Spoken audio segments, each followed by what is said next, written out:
반갑습니다, 여러분.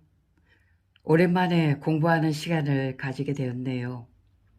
자, 오늘은 조우에 대해서 한번 얘기를 해볼게요. 우리가 사주에도 조우용신이란 말을 쓰잖아요, 그죠? 이 조우라는 것은 이렇게 한난조습이라는 말입니다. 날씨가 너무 추울 때는 이렇게 따뜻한 걸 우리가 그리워하죠, 그죠? 옆에 난로라도 있으면 얼마나 좋아요, 따뜻한 온기가 돼서. 그리고 반대로 여름에 너무 더우면 이럴 때는 시원한 거 우리 선풍기 옆에 있으면 너무 시원하죠, 그죠? 날씨가 건조할 때는 이렇게 습한 것이 좀 필요합니다. 그리고 이렇게 습이 너무 많을 때는 이렇게 건조한 것이 이 습을 좀 말려줘야 되죠. 사주에 조우가 아주 잘 돼 있는 사람, 이런 사람은 성격 참 좋습니다. 성격이 아주 원만해요. 인간관계 역시도 아주 좋습니다. 그래서 사주가 목화 토금수가 두리뭉실하게 있는 사람, 조우가 이렇게 좀 잘 된 사람은 살아가면서 어려움이 없어요. 크게. 어려움 고비가 온다고 하더라도 희한하게 둥글둥글 잘 넘어갑니다. 그래서 삶 자체가 아주 평범해요. 평범하다. 삶의 고저가 그렇게 별로 없다는 얘기죠. 자, 반대로 조우가 전혀 안 돼 있거나 조가 약한 사람들, 일단은 성격 굉장히 모나 있죠. 성격이 많이 삐뚤어져 있다 그 말이죠. 성격 한마디로 더럽습니다. 까칠하다 그 말이죠. 까칠. 이렇게 원만하고 두리뭉실하지 못해요. 예를 들어서 우리가 여름인데 날이 너무 더운데 일점 수기가 하나도 없다. 이렇게 되면 이 사람의 성격은 아주 불같습니다. 불같이 막 끌어올라요.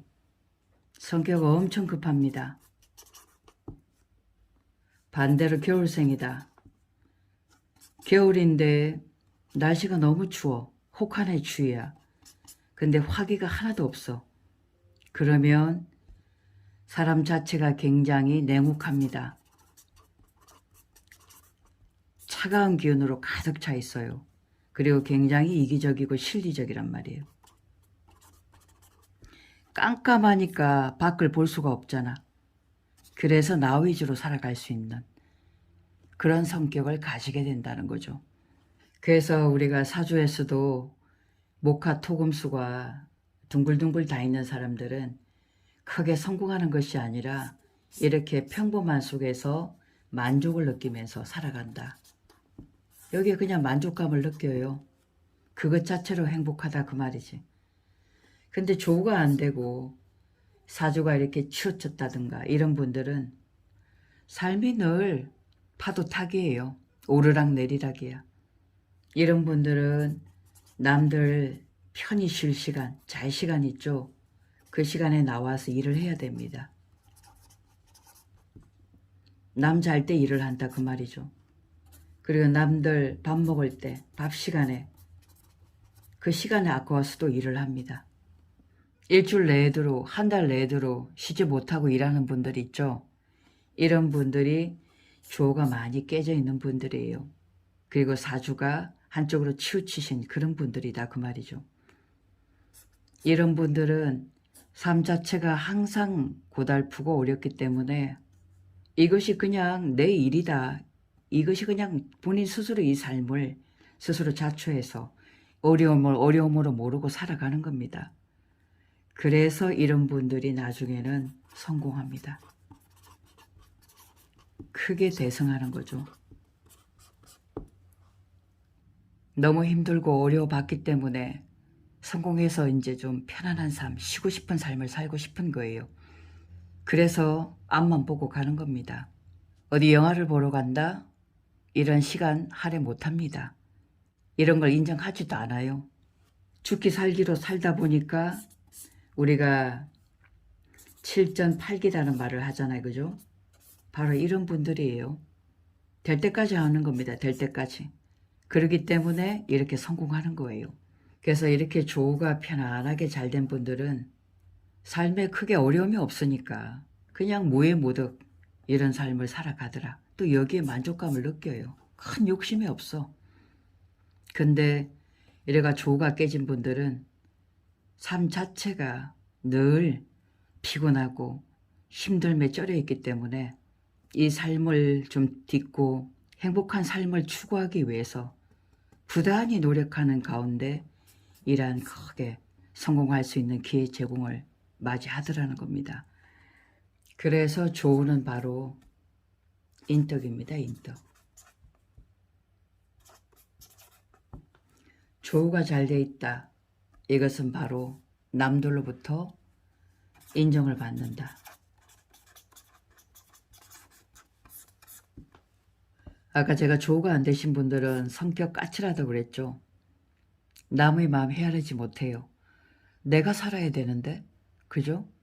내가 먼저 살아야만 내 주변도 보여지는데 내 앞이 깜깜한데 주변을 어떻게 헤아리겠어요. 그러다 보니까 남을 챙긴다든가 이렇게 후한 마음이 좀 부족하다는 거죠. 사주가 편고된, 한쪽으로 이렇게 치우친 이런 사주들이 우리가 이제 세상에서 크게 성공하고 알아주는 분들이다 이렇게 볼 수 있습니다. 대신 이런 분들은 평생을 죽기 살기로 살기 때문에 나중에는 건강상에 이제 문제가 올 수 있겠죠. 제가 아시는 분도 신유일주예요. 그리고 가보고 병호입니다. 목생화조, 화기로 충천되어 있어요. 사주를 보면 굉장히 건조합니다. 작은 중소기업을 운영하고 있는데 주변에 믿을 사람 하나가 없다고 합니다. 내 스스로가 이렇게 까칠하고 건조하니 주변도 마찬가지겠죠. 이분은 지금까지 수십 년을 사업을 하면서 하루에 3시간 내지 4시간 이상을 자본 적이 없대요. 이렇게 부지런한 삶을 살았기 때문에 성공 과도를 달려서 자그마한 중소기업을 운영하게 됐죠. 근데 이제 작년 재작년에 몸에 병이 찾아왔습니다. 간경화예요. 간경화. 병원에 갔더니 6개월 인생이라고 하네요. 6개월밖에 살지 못한다고 그렇게 선고를 받았답니다. 그러니 자신이 돌아보니까 내 삶이 없었더라는 거죠. 한순간 내 여유를 가지고 가족들과 오붓하게 여행을 간다든가 내 시간을 할애한 적이 없다던 거예요. 그것이 후회가 된다 이런 말씀을 하시더라고요. 하지만 너무나 열심히 살았기 때문에 인생은 후회 없는 인생을 살았다 그런 말씀 또한 하시더라고요. 이렇게 조우가 깨지신 분들은 나중에는 건강을 치게 되는 겁니다. 그래서 젊은 나이에 내 인생을 제대로 못 살고 가는 경우가 있더라는 거죠. 그래서 결국 제가 느낀 건 뭐냐면 우리가 삶이라는 거 이렇게 성공과 실패, 부자와 가난 이런 단어 역시도 내가 살아가면서 어떤 만족도를 느끼느냐 어떤 만족감을 느끼느냐에 따라서 내 삶이 정말 성공하면서도 평온하고 안정적인 삶을 살아가고 있다고 느낄 수도 있는 것이고 내가 100억 부자라 하더라도 이 만족도를 느끼지 못하고 항상 뭔가 마음에서 조급하고 끊임없이 더 부자가 되기 위해서 더 성공하기 위해서 달려나가는 분도 계시더라는 거죠. 그래서 삶은 결국은 좋고 나쁨이 없더라는 겁니다. 잘나고 못남도 없어요. 결국은 내가 내 인생을 어떻게 선택하느냐에 따라서 또 그러한 행복과 만족감을 스스로 추구하면서 안정감을 가지고 살아나갈 수 있더라는 거죠. 결국 내 만족도예요. 나의 삶이거든요. 누구와 비교돼서도 안 된다는 겁니다. 그래서 이렇게 조우가 잘 된 사람들은 그냥 편안하면서 이렇게 주변과 인간관계가 유대관계를 잘 맺어가면서 그것으로 스스로 만족하면서 살아가는 그런 삶이 있는 반면에 이렇게 조우가 안 돼가지고 정말 죽으라 죽으라 끝까지 내가 어떻게든 성공해봐야지 하면서 결국은 남들이 알아주는 그러한 인생을 또 살아가는 사람들이 있더라 그 말이죠. 각자의 인생인데 결국은 내 인생이요. 내가 선택하는 인생이더라. 그런 말씀을 드리고 싶어요. 그래서 오늘은 조회에 대해서 한번 간단하게 풀어봤습니다. 고맙습니다.